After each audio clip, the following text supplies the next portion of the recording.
Fisher. We'll start with Mike and then go to Zach. Yeah, when you looked at the film, I don't know if you had a chance to sit down with the Ohio State game. What kind of stood out when you kind of reviewing of your defensive performance? Yeah, defensively, I think we did a good job getting pressure on the quarterback. I think Isaiah Jones and Elijah Hardy played phenomenal football games. I think our D-line did a great job. Secondary did a great job after. I think we gave up a couple explosives, but I think we did a good job after that. The one touchdown we gave up, just scramble mechanics. We got to do a better job plastering, but still some cleanup we got to do. I know a lot of the access shots. Sometimes we, as a defense, we can kind of give those up.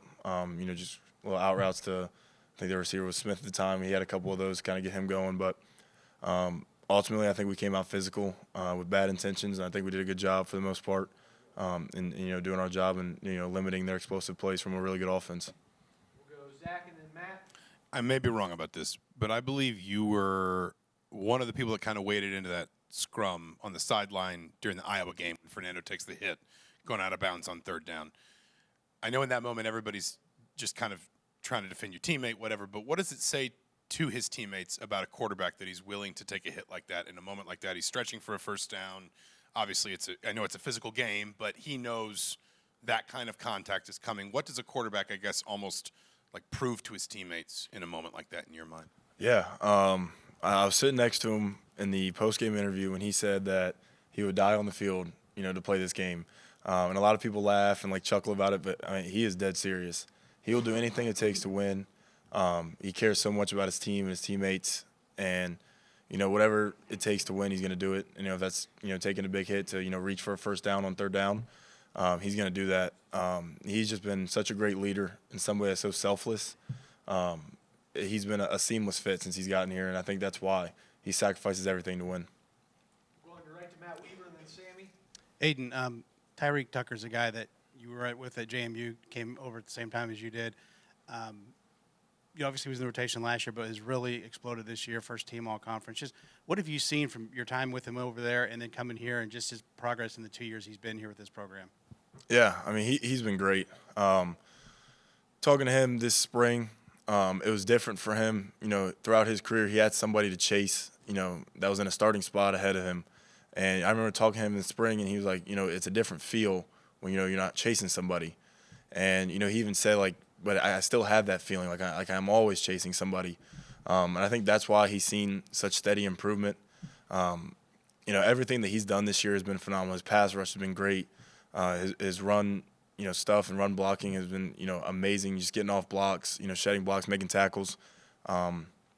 He's been, essential for us to, make any run that we've made. And he's just been great. His leadership has really come a long way.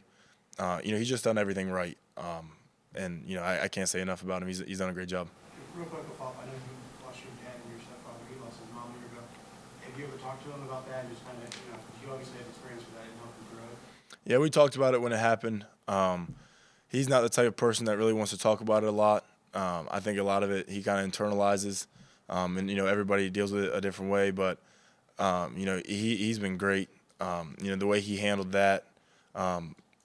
He's got his brother that he leans on a lot, and I think those two have definitely had a lot of conversations and talked about it. But I don't want to touch too much on his situation. Going your right to Sammy and then Zach B. Aiden, you guys don't know your opponent yet for the Rose Bowl, but what do the next 10 days look like before you know that? Is it kind of like a bye week, or are you focusing on individual stuff and kind of looking self-scouting? Yeah, I say for us, self-scout's going to be huge. I know a lot of things that, even in that game, there were a couple of things on defense that we did a little sloppy that we need to clean up. So, cleaning up the little things that we got beat on is going to be big. I think for every player, you got to look at yourself and, is there anything you're doing that you can improve right now? And there's always something. So, if that's something that your stance or something is tilting, what we're doing that or an offense can see from us schematically, we got to fix that. Little things, technique, alignment, everything up until your assignment. There's a lot of things that we got to look at. And then right now is, there's more time for improvement. Clean everything up and then improve on things that, you've done a good job on or you haven't. So I think self-scouts can be huge. And for us, it's not really, 3 weeks of being off. It's more so, get better at what you do right now, and then when the time comes to scout another opponent, you'll be an even better player and in an even better situation to do that. What does rest and recovery look like too? Yeah, I think that's also a big thing. So while you're trying to blend, getting better as a player and as a team and a scheme, you got to do a great job of, coming out of every week healthy. So I think, for us, obviously we're not going to be doing, full prep for a team right now. So we'll be getting some more recovery time in. I think maybe one extra off day, if so. But, I think it's really on the players right now to get your feet back under you, get healthy, be ready to go when the time is here. We'll go Zach B and then Lou. You said it earlier, Coach Lignetti said it yesterday. What does it say about this team that it didn't take an absolutely perfect performance to beat the then #1 team in the country on Saturday night? Yeah, I think we have a special team here. We did a lot of ugly things, offense, defense, special teams as well.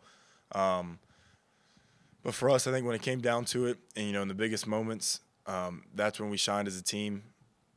Defensively, I think we did a great job, limiting their points, their explosives, and, forcing them to make the mistakes. We weren't going to be the ones that, were giving up the blown assignments or coverages or anything like that. Just forcing them to, make mistakes and making them uncomfortable. But we know we didn't play a perfect game. That's hard to do in football. So just knowing that we can do that and still have a good victory like that is something that, gives us a lot of confidence, but definitely have to improve going forward. We'll stay on your right to Lou and then Pete. How did you celebrate the rest of Saturday night? And are you going to wear your medal to class or put it in storage? That medal's already, on where I, keep all my football stuff. I'm looking to add some more stuff to that collection, so I don't want to be looking at that for too long. And then I had some family in town. One of my best friends that, plays at Michigan State was down here.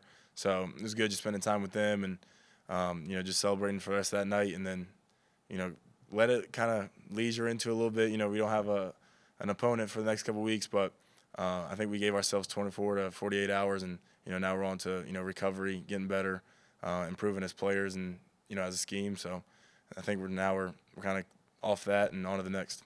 We'll go upper left to Pete and then Daniel. Yeah. Hey, Aiden, a couple things. One, how do you, in terms of preparation, will you find yourself looking at like Alabama, Oklahoma film just to get a head start on that? And then the second part is, beyond what the team does, do you try to do something to keep that competitive edge? You don't want to get obviously soft and lazy in these next 3 weeks. Yeah, for me, I think I'll probably start prep this week. Just watching both teams. Maybe not a deep dive because you don't know, exactly who yet, but just getting a good feel and a sense for both teams. And then, once it is time to, get into that prep, you're already a step ahead.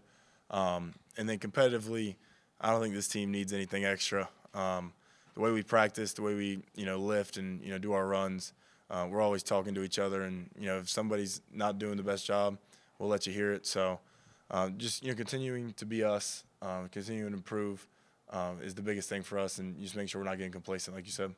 We'll go Daniel and then Tom. On stage on Saturday, I think you were kind of spearheading the Heisman chance a little bit. What is the case there? Like, when you look at Fernando and you're trying to explain, like, okay, like, he is the Heisman, where do you start? I think you just start with his film. The throws that he makes, they wow you every time. The job that he's been able to do this year has been nothing short of remarkable. I think when you talk about the Heisman and the best football player in the country, winning football games has to matter. And I think he's won more than anybody in the country. I think there's one undefeated team left. So when you look at his resume for this award, there's gonna be a lot of games that come down to fourth quarter, clutch drives to win football games, and he's done it every time. So for me, that's my Heisman. I think that should be America's Heisman. He's the best football player in the country, and I don't think it's close. But just talking from here, he's done such a phenomenal job of being a leader for us, somebody that we depend on and can count on every single time. And Saturday when they announce it, I hope they make the right decision. But he's fantastic at everything he does. We'll go second row right to Tom and then wrap up with Owen. Aiden, now once, if you don't mind, take me back to 2 years ago when the first conversation was had about coming here and what you thought it might be like and what has actually happened, if you could have envisioned this at all? I think to be successful, you got to be a little bit delusional. You got to be able to buy into some things that maybe don't seem like they could come true, but if you believe it enough, it will come true. And, meeting with Coach Sig, we went through the schedule that first year, and, we went through every game. And we knew the challenges. We knew what we could do. We looked at the roster and who we could, have, come to us and contribute. But just talking to Coach Sig that first year and how confident he was that, this could come true. And I know I've seen a lot of things where he was a year late on his prediction, but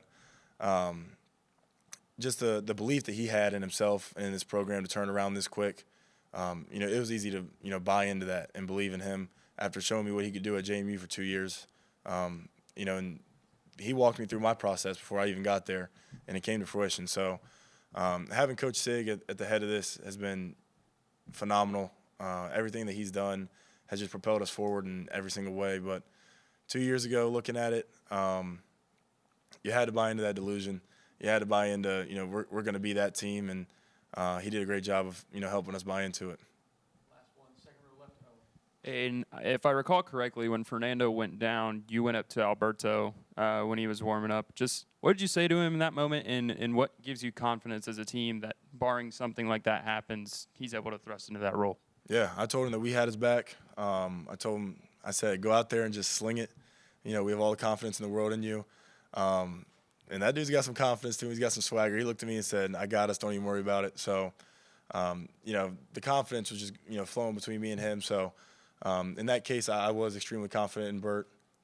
He puts in as much work as Fernando does. They're in here together every single night, every single day. So, just a lot of confidence in him. But to have a team that's going to rally behind anybody, I think is special. And I think we were, excited for his opportunity for Rose. But obviously, when you have the Heisman, you want your Heisman back. So, it was special to know the team was going to rally regardless, and we were just ready to go. And I told the defense, if they don't score, they don't win. So we kind of put it all on us, and we knew what was going to happen from there. Great, thanks, Aiden. Well, thank you guys.